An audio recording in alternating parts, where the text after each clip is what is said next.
Hola mi gente, ustedes saben que he estado viendo finalmente la serie esta de Breaking Bad y es curioso que en uno de sus capítulos sale Georgia O'Keeffe. Así que hoy hablaremos de una de las artistas más importantes del siglo XX, pionera del modernismo norteamericano y de hecho una mujer muy adelantada a su tiempo. Ella es mundialmente conocida por sus obras de flores o vaginas, como muchos piensan, los rascacielos neoyorquinos o sus pinturas del desierto. El día de hoy, Georgia O'Keeffe. Georgia O'Keeffe nació el 15 de noviembre de 1887 en una casa de campo situada en el pueblo de Sun Prairie, Wisconsin. Sus padres eran agricultores y esos paisajes del campo dejan una impresión poderosa en ella. Así que hay que mencionar que en el campo ellos escuchaban mucha música porque ella toda su vida amó la música, pero no más que yo. Y antes de que me preguntes, Joan, pero ¿y ese apellido tan raro? Bueno, eso se debe a que su abuelo materno George, del cual O'Keeffe fue nombrada, era un conde húngaro que emigró a los Estados Unidos. La pequeña Georgia O'Keeffe fue la segunda de 7 hijos, y escuchen bien, con tan solo 10 años de edad ya había decidido que quería convertirse en artista, así que tanto ella como su hermana recibieron clases de artes en el local Sarah Mann. Solo que a finales de 1902 la familia se muda a Williamsburg y Georgia tuvo que quedarse en Wisconsin con su tía para terminar sus clases en la Madison High School. Seguramente no soportó a su tía y un año después decide unirse de vuelta con su familia en Virginia, graduándose en la escuela secundaria en 1905. Que por cierto, ella era miembro de la fraternidad de mujeres Kappa Delta. Georgia O'Keeffe también fue una artista que estudió bastante, de verdad, que ni tú ni yo. Llegando a estudiar en el Instituto de Arte de Chicago, pero debido a un tipo de fiebre tuvo que abandonar. Después pasa a estudiar en la Art Students League de Nueva York, llegando a ganar un premio por su pintura The Rabbit. Aquí pueden ver que ella tenía mucha facilidad para imitar cualquier obra, pero claro, ese método académico a ella no le interesaba mucho que digamos. Pero bueno, su premio fue una beca a la escuela de verano en Lake George que le permitió conocer la Gran Manzana. Y mientras que estaba en la ciudad de Nueva York, aprovechó para visitar las galerías, como 291, una galería vanguardista situada en la Quinta Avenida donde trabajaba el hombre que se convertirá en su futuro esposo, el fotógrafo Alfred Stieglitz. Acuérdense de ese nombre. Pero al poco tiempo, Georgia descubrió que no podía financiar sus estudios, ya que su padre entró en bancarrota y su madre estaba gravemente enferma de tuberculosis. Debido a esto, ella tuvo que aceptar un trabajo en Chicago como artista comercial, es decir, diseñando anuncios, logos, ustedes saben, tipo 99 Design. Trabajó allí hasta 1910, ya que tuvo que volver a Virginia para recuperarse de un caso del sarampión. Después se trasladó con su familia a Charlottesville, donde pasó 4 años sin pintar. Decía que el olor de la trementina la hacía enfermar, pero eso no le impidió seguir con su pasión y decide dar clases de arte. En la Universidad de Virginia, en 1912, Alan Bement compartía con ella sus ideas revolucionarias de un arte que pudiera representar los sentimientos del artista a través de líneas y colores armoniosos. Así que de inmediato ella retoma la pintura y empezó a ponerlos en práctica. Desarrolló un estilo personal y se alejó del realismo, siguiendo un camino de interpretación simbólica abstracta, muy inspirada en Kandinsky y su libro La espiritualidad en el arte. Esto fue fundamental en su desarrollo como artista. Más adelante les explico por qué. Junto a Wassily Kandinsky, se convirtió en una de las primeras artistas americanas en practicar la abstracción pura. Y digo americana porque hace poco se descubrió que Hilma af Klint fue la real pionera de la abstracción, solo que bueno, ella era sueca. Georgia, trabajando como profesora, completa una serie de dibujos abstractos en carbón muy innovadoras. Que por cierto, en 1916, Georgia le envía esos dibujos a un amigo y ese amigo se las lleva a Stieglitz en su galería 291, acuérdense. Stieglitz lo ve y dice, wow, esta es una de las cosas más maravillosas y bonitas que ha entrado a esta galería por mucho tiempo. Así que en abril de ese mismo año, Stieglitz decide exhibir sus dibujos en la galería. Y también le saca unas fotos por primera vez. ¿Vieron por qué es importante tener amigos? Amigos. Desde Nueva York, ella se muda para Texas como profesora, comenzando una serie de acuarelas basadas en los paisajes de esas enormes vistas durante sus paseos. Aquí, ella desarrolló una admiración por los colores intensos para expresar sus sentimientos más íntimos. Y por ejemplo, en lugar de dibujar un diseño antes de pintar, ella más bien pintaba directamente, ¿sabes? De eso se trataba. Recordemos que para esa época en Europa estaba ocurriendo la Primera Guerra Mundial y ella tuvo que visitar a su hermano Alexis en un campamento militar antes de embarcar para Europa. Se sintió muy triste y con esa misma ansiedad y depresión acerca de la guerra, ella pinta la bandera. Stieglitz y ella empezaron a enviarse cartas de amor intensas, ustedes saben, díganlo conmigo, románticas. Así que gracias a eso, ella decide largar su trabajo para irse a Nueva York y poder dedicarse a la pintura, ya que Alfred Stieglitz le ofrece una oportunidad, pero como en esta vida nada es gratis, él la enamora para mudarse con ella. Esa relación era bastante intensa. Stieglitz, que a esa fecha era todo un fotógrafo reconocido, se convirtió como en su sugar daddy, es decir, le proporcionó la ayuda financiera y le consiguió una residencia, o mejor dicho, un lugar para ella pintar en Nueva York. Promovió su trabajo y por mucho tiempo se dedicó a fotografiar su cuerpo. Ella llega a decir: me consigo ver a mí misma en la fotografía de Stieglitz y eso me ayudó a transmitir lo que yo quería transmitir en la pintura. Viviendo en Nueva York, ella continuó experimentando y pintando paisajes abstractos. ¿Se acuerdan que les dije que ella amaba la música? Bueno, ella pinta sinfonías en tonos rosados y azules o azul y verde. Luego de estas obras y debido a la dedicación por su trabajo en Nueva York, finalmente se convierte en toda una celebridad. Sus exposiciones son un éxito y ella es aclamada por su estilo no convencional que realmente no combinaba con esos estereotipos de mujeres para la época. Así que empezó a vender muchísimo y de repente todos amaban a Georgia. Ustedes saben que para entender una obra de arte y a un artista debemos tener siempre presente el contexto. Esto creo que ya lo había dicho antes en alguno de mis videos, no recuerdo, pero bueno. Todo esto es importante porque recordemos que en esa época era muy raro ver a una mujer que se dedicara al arte, ¿sabes? Y encima de eso había el auge de las vanguardias. Así que su círculo de amigos siempre tachaban de su obra como bonito. Y acuérdense que los dadaístas estaban en contra de todo esto. Soy una de las pocas artistas, quizás la única hoy en día, que está dispuesta a hablar de mi trabajo como bonito. No me importa que sea bonito.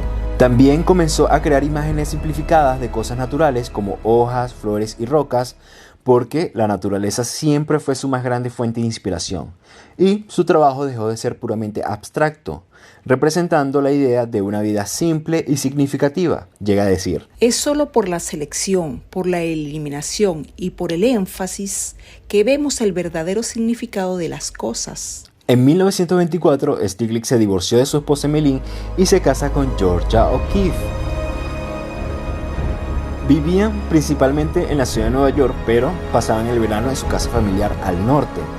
Un día ella observa una flor pequeñita en un cuadro de Henri Fatin-Latour, se enamoró inmediatamente y con todo eso ella se inspiró para realizar unas 200 pinturas con esa temática, representando a gran escala las flores, como si se vieran a través de una cámara con zoom, ¿sabes?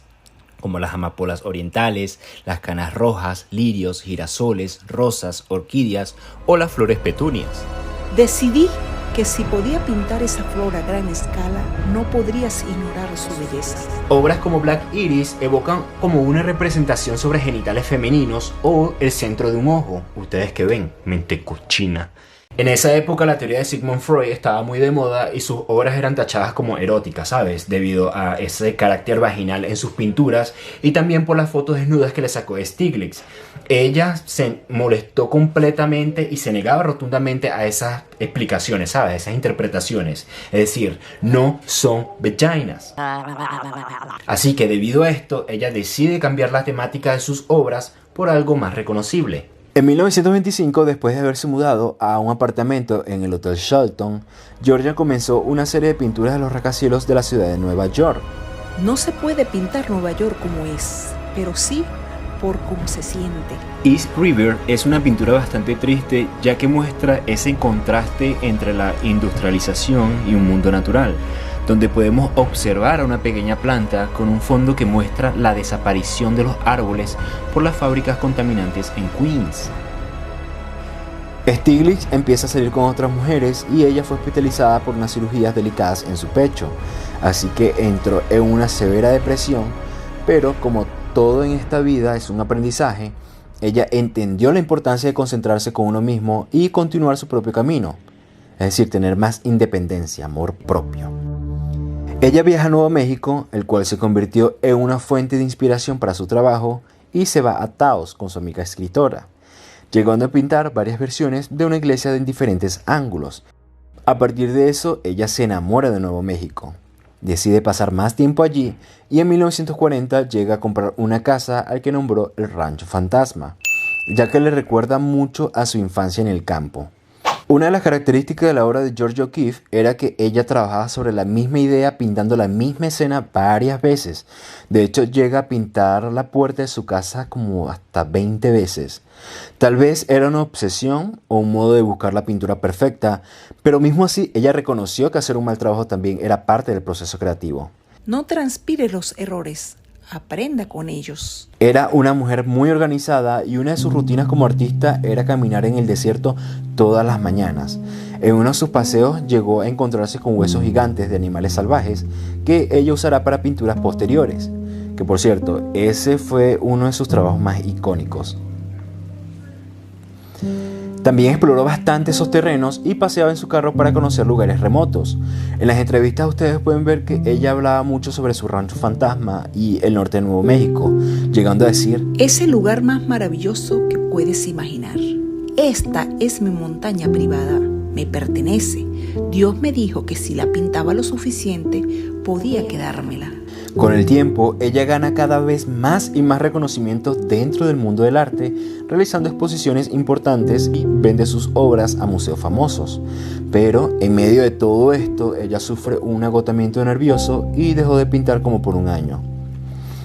A sus 51 años de edad, su carrera parecía estancada, los críticos la llamaban de artista limitada y decían que sus pinturas del desierto eran una especie de producción en masa. Ella realmente no le importaba la opinión de los críticos y gracias a un contrato para pintar piñas se va a Hawái. Ese viaje le abrió la mente completamente, de verdad, y por muchos es considerado como el periodo más productivo en su vida, donde se le dio completa libertad para explorar y pintar. Pintó flores, paisajes y anzuelos típicos hawaianos, que cuando regresó a Nueva York, ella completa una serie de 20 pinturas con mucho verde. Compra una segunda casa, una hacienda abandonada en Abiquiu, que ella reformó como su estudio. Pero poco después de que Georgia llegara para Nuevo México, Stiglitz sufrió una trombosis cerebral, así que ella voló inmediatamente a Nueva York para estar con él. Infelizmente, el 13 de julio de 1946, fallece. Luego de enterrar sus cenizas en el lago George, 3 años después, se mudó permanentemente a Nuevo México, pasando el tiempo en el Rancho Fantasma y la casa de Abiquiu, en donde Georgia O'Keeffe se convirtió en una leyenda, un ícono, o mejor conocida como la solitaria en el desierto.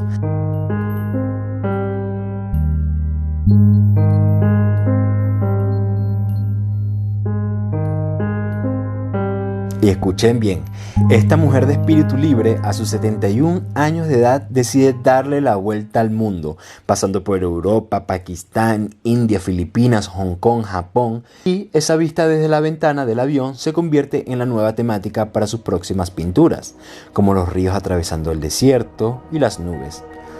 Contrata a un joven de 27 años como ayudante de turno y también para cuidarla, Juan Hamilton. Le enseñó a Georgia O'Keeffe a trabajar con arcilla y le ayudó a escribir su autobiografía. Trabajó para ella como por 13 años y se convirtieron en grandes amigos, tanto así que las personas pensaban que era su novio latino sensual.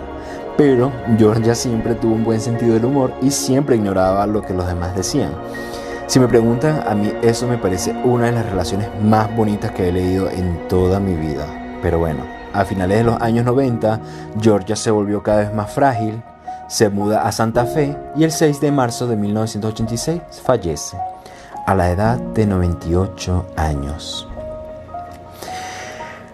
Luego de toda esta historia realmente no sé qué decir, pero bueno, conclusión.